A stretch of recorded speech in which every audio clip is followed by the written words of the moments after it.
Good afternoon, ladies and gentlemen. I am pleased to have the opportunity to speak to you this afternoon on a topic of current interest. My purpose here is twofold: to raise issues that challenge the concept of global warming, particularly the effects of carbon dioxide and mankind's influence on climate, and to introduce a new model which I believe better accounts for the observation of carbon dioxide in the atmosphere. Some have asked why, if there is not sufficient evidence of global warming, it would be of interest to address the levels and effects of carbon dioxide. I hope it will become apparent through the balance of the presentation that my interest is in the proper use of the scientific method, not in winning a contest of beliefs. It is one of the fallacies that I am addressing that global warming is being used to justify poorly defined carbon dioxide accounting, while the carbon dioxide fragmentary evidence is used to buttress global warming arguments. Thus, I address them both. Evidence for recent global warming by any cause is at best contradictory.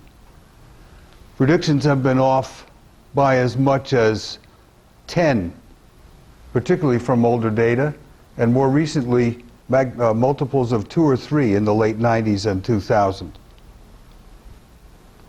Satellite data do not support global warming, and here's the evidence directly from NASA. What we're looking at here is the Global Hydrology and Climate Center's global temperature anomalies for January 2003. We see plenty of warming over the northern continental US, but excessive cooling over northern Europe and northwestern Russia. Cooling shows off the south coast of Africa. In other words, we have a substantially balanced system, and in fact, in the period we're talking about, the total average temperature change over 25 years is none. Indeed, they highlight this point themselves, mentioning that the lower tropospheric data are often cited as evidence against global warming because they have as yet failed to show any warming trend when averaged over the entire Earth. That's what global warming has to be, over the entire Earth. The warming of the seas, by any means, not only reduces absorption of CO2, but actually should be releasing CO2. Where's the data about that? We find information about cooling at the South Pole, subduction of carbon dioxide and removal from the atmosphere by that means, but if we have warming, there should be release, and apparently no one's looking for it. Moreover, there's anecdotal evidence. And in one region we see warming, in another region we see it offset by opposite data from another. Indeed, that chart just shown from NASA reveals the same effect. There's a heat island effect. There's an El Nino. There's volcanoes. There's an atmospheric plume that shows a transient heating during major solar flares, but if we were seeing global warming, we'd see an expansion of the atmosphere. Many other effects: friction, molten core, rotation rate. And yet, there is evidence, and it's pretty good evidence, for anthropogenic CO2 production. It's high quality. It's well analyzed and documented. But it's overused. It's overused by those who believe human industrial activity is responsible for global warming and cooling, who simply stop looking. I became interested in CO2 in a roundabout way. I was looking for data on the effect of pressure on the solubility and pH of CO2 in water solutions, and I found a wealth of data in an old ACS monograph on carbon dioxide by Elton Quinn and Charles Jones. It's a very good reference, and I commend it to people who want to know about CO2. They have not updated it, primarily because there's no real reason to. In it, he devoted a chapter to CO2 in the environment, sources and sinks in the modern climate model parlance. Among the sources, and I'll recommend people read the chapter rather than try to cover it all here today, were caves and lakes and springs that still exist, that still produce large quantities of CO2 released to the atmosphere, but which are not even discussed in the climate model mainstream. The lakes have made news only when they overturn and kill local communities and animals. Dr. Quinn also provided reference to human respiratory CO2 production. Based on the population of the Earth roughly 75 years ago, and compared it to industrial production within a context of a critical review of atmospheric CO2 measurements and a best estimate of total CO2 in the atmosphere. One of the clues that not all the science in the popular presentation of the CO2 data is straight and forthright is the following widely distributed graph of CO2 measurements showing the rise in atmospheric CO2 and the increase in anthropogenic emissions at the same time. At first glance, the graph seems to show some sort of exponential or at least a geometric rise in the growth of atmospheric CO2, with production rising faster and faster and seeming to carry the atmospheric CO2 to untold levels, and particularly in the near future. But the enumerate among us may take time for a closer inspection. Basically, I'm talking about having to compare the graph scales on the left and right side of the graph.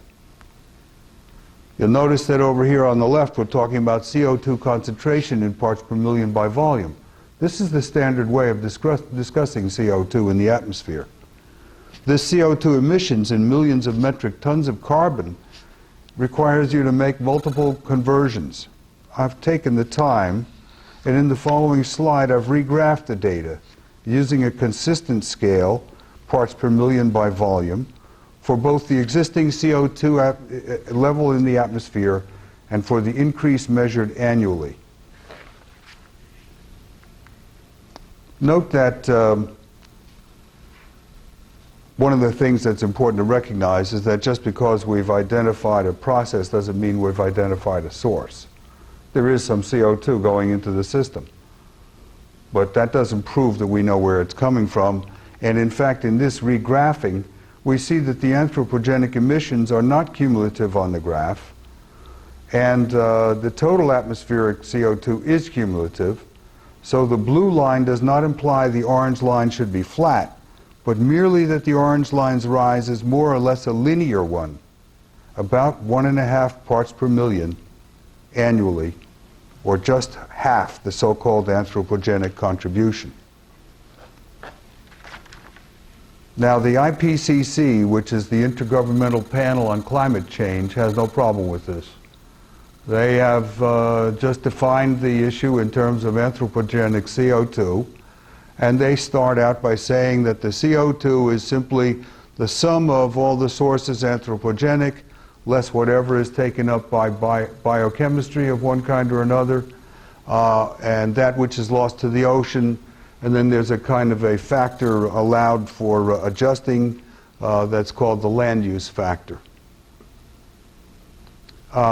Moreover, let me point out also, as I've shown here, this equation does not establish a connection with global warming. The IPCC does two separate steps in accomplishing that. But the equation itself is troubling. The only directly known data is the anthropogenic CO2. All others are subject of estimates. Even the atmospheric CO2 measurement has a large assumption built in, and the benign inclusion of an adjustment factor for land use belies the fact that both the photosynthetic uptake and the oceanic uptake factors are themselves at best guesstimates, largely internally supported by their correlations with the equations that IPCC puts out. Then if the source of CO2 is not solely industrial, and the atmospheric CO2 is the result that must be attained, all the sink values and the adjustment factor have to be reworked. So every time there's an overestimate of what's going to be the resulting temperature rise, and then we don't have the temperature rise, so it couldn't have been so much CO2 doing it, and all these numbers have to be reworked. They go back and they don't play with the anthropogenic emissions. They just deal with what they've made guesstimates about in terms of oceanic uptake, biochemistry, bioshell uptake, and land use factor, and largely the land use factor. What the equation says in total is that the writers, IPCC, stopped looking for sources. It's a separate issue that IPCC also goes on to worry that the evidence is that the uptake system is overwhelmed. But the data for that is once again just derived from these kinds of calculations. And if the uptake systems were overwhelmed, all the added CO2 would appear in the atmosphere from then on. But it doesn't. So the uptake systems are not overwhelmed. They're staged. The process of biouptake, I will speak of the bioshell, is a growth-dependent process in which the CO2 uptake of last year enables the increase of uptake this year. If that's oversimplified, I apologize and acknowledge it, but such thinking is not even a component of current models, and it does mean that the bioshell is handling a goodly portion of the new release CO2. One of the assumptions that pervade popular environmentalism include that the Amazon rainforest is one of the major uptake systems. It is certainly huge, but it is not significantly growing. It is not a significantly growing portion of the bioshell. Its growth is fertilization limited. When the input of CO2 is settled, there is a logical danger in reaching conclusions analogous to finding a single error in one's checkbook. Such is the case here. CO2 comes from many more sources than industrial processes. Previously mentioned were the caves and grottos and volcanoes and so forth that are no longer accounted. But I have gone further and looked at another source, terrestrial animals. As Quinn and Jones showed 75 years ago, humans are a significant source of CO2. So too are other land animals. And our populations have grown over time. The CO2 production of mammals can be derived on a weight basis, so the total mass of terrestrial animals is a matter of interest. We've got a few things to look at here. We're seeing humans, insects. These are animals, certainly, but they're not mammals. We needed a new calculation for their rate of CO2 production. Herd animals are mammals, other mammals and reptiles, estimated masses. We have a comparison to the single largest organism on the Earth, krill, which are sea animals, of course, and they are not included in the calculations I'll be showing. But is the CO2 produced by animals significant? Yes. I thought a few eyebrows would go up at that graph, but looking at some idea, and there may be others not included, while some of this graph may overstate, not knowingly, the case, looking at some idea of the total production and release of CO2 to the atmosphere by one other class of processes, animal respiration, is revealing and probably significant. Now, the case some climatologists seek to make is that these items include many sources, not shown, for example, is the respiration of plants, that are themselves sinks or are just converting things that are intermediaries, for example, an argument made against animals as sources. So I've regraphed this I've regraphed just the sources that have increased and therefore contribute additional CO2, a process I call accelerated conversion. This is the central thesis of a paper I submitted to Science magazine, but was rejected as not of general interest. I would have thought it was of general interest to find other sources of CO2.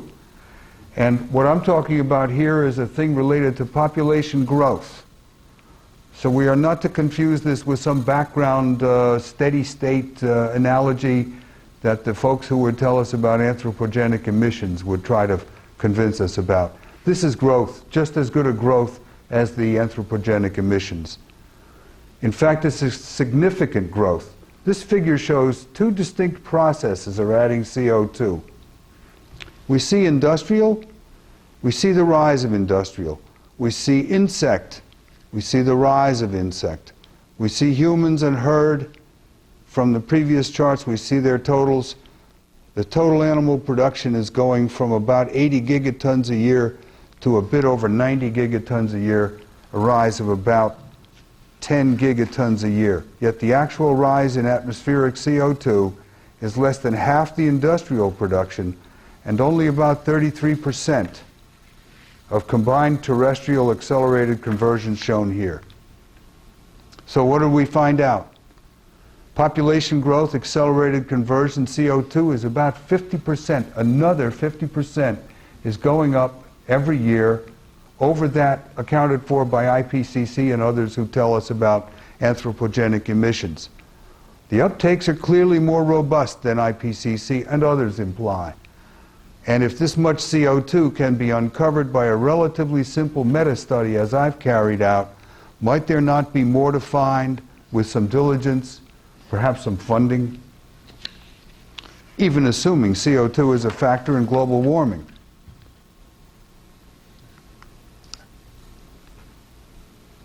Just to want to re-emphasize here, we're talking about sources that are 150% of the IPCC input, from which they do all their other subtractions. It's not just 3 parts per million produced, leading to 1.5 parts per million annual increase.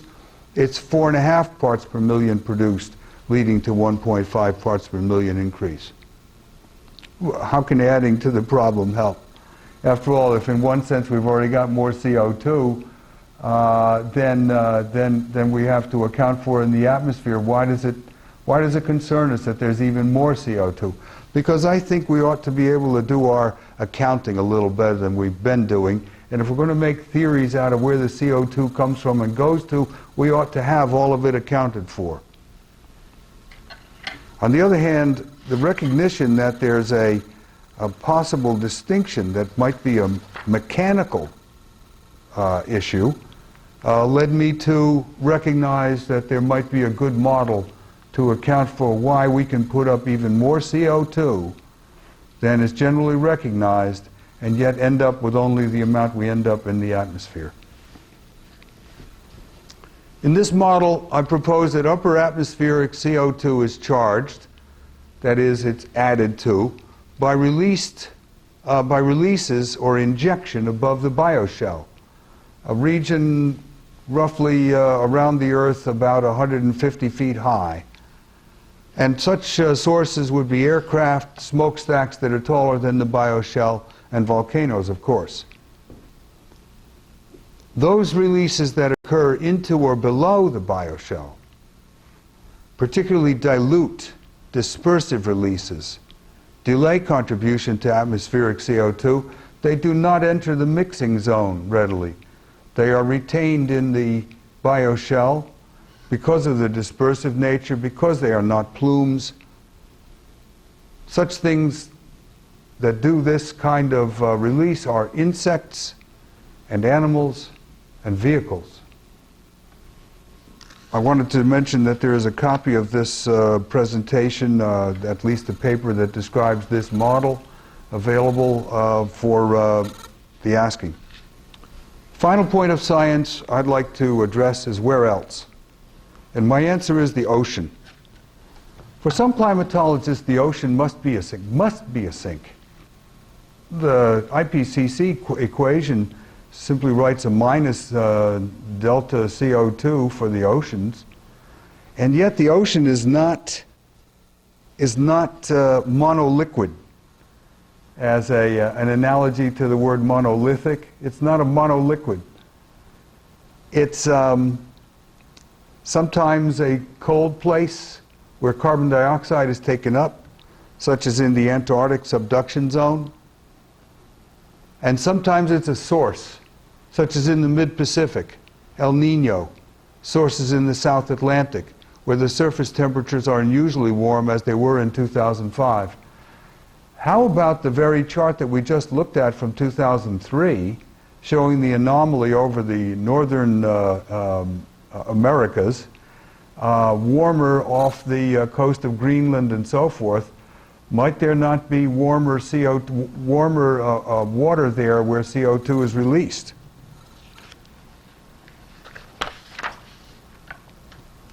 Other sources where it'll be warmer will be in the southeastern Atlantic, where the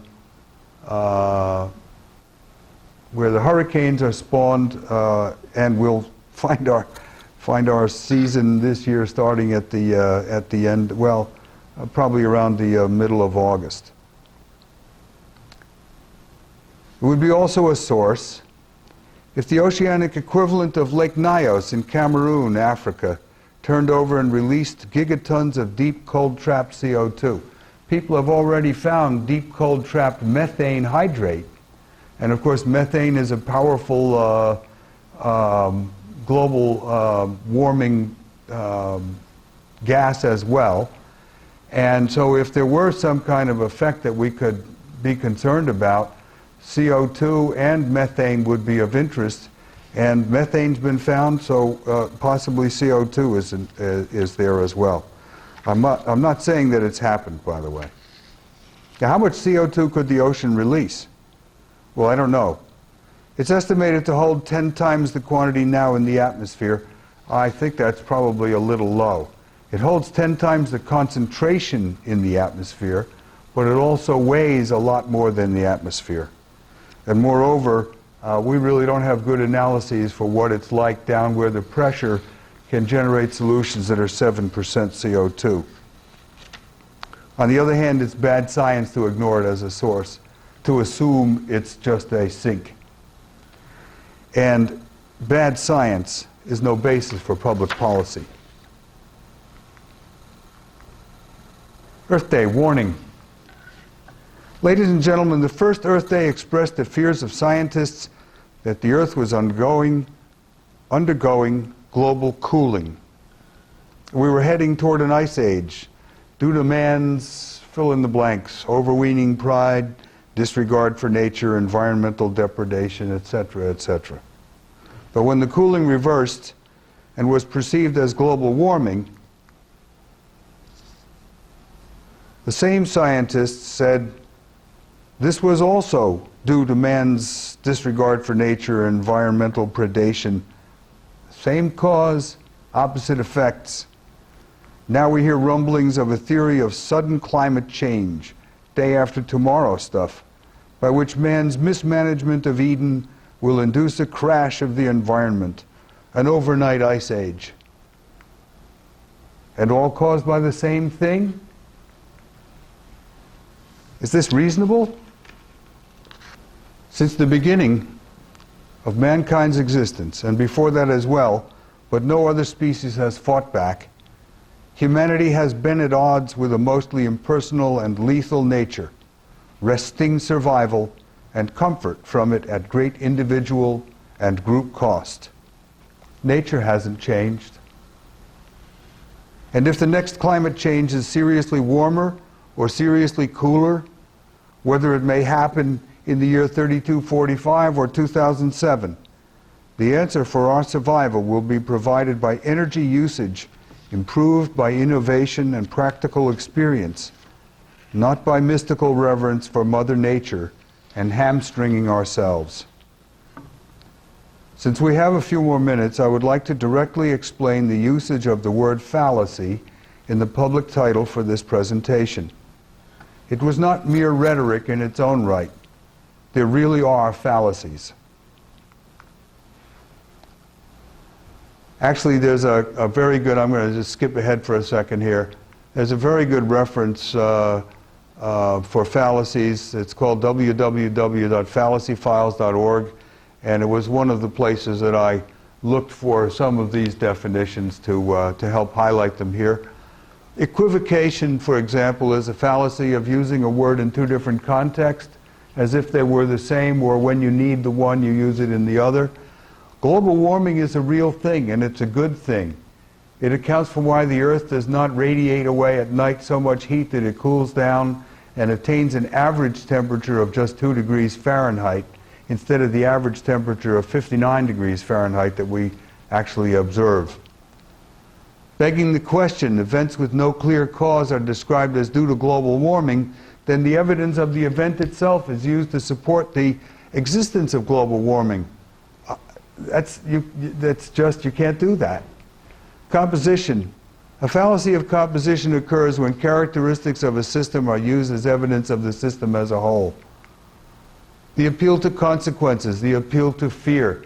Because the outcome of global warming is predicted to be so horrendous, you must believe it because you have to take care and make preparations. The appeal to authority. And this also gets used in an ad hominem way, because if you don't believe this, you must not be a responsible scientist. Plenty of responsible scientists don't agree with it. We don't see the global warming. We don't see the CO2 causing it. Affirming the consequent. If it's raining, the streets are wet. The streets are wet, therefore it's raining. That's the kind of thing that's used to say, look, the CO2 was up the last time it was warm. Therefore the CO2 caused it. I'm sorry, that's not the case. Appeal to ignorance, and again the reference to fallacies. To highlight the concrete statements that I've just made, to give them a little more direct reference to people who have previously described global warming and used these kinds of reasonings, I've actually selected a couple of slides from Dr. James Hansen's presentation. He's kindly posted it on the internet. I have used these without his permission, but I presume that in terms of the reference to them, I have the honor of using them. I did not modify them in any way, and if he chooses to use any of my slides, he's welcome to it, as long as he doesn't modify them in any way either. The two in particular are the warm pool SST, 1.3 million years, with implications based on a 100th% detail, and the carbon dioxide. Here's the warm pool slide.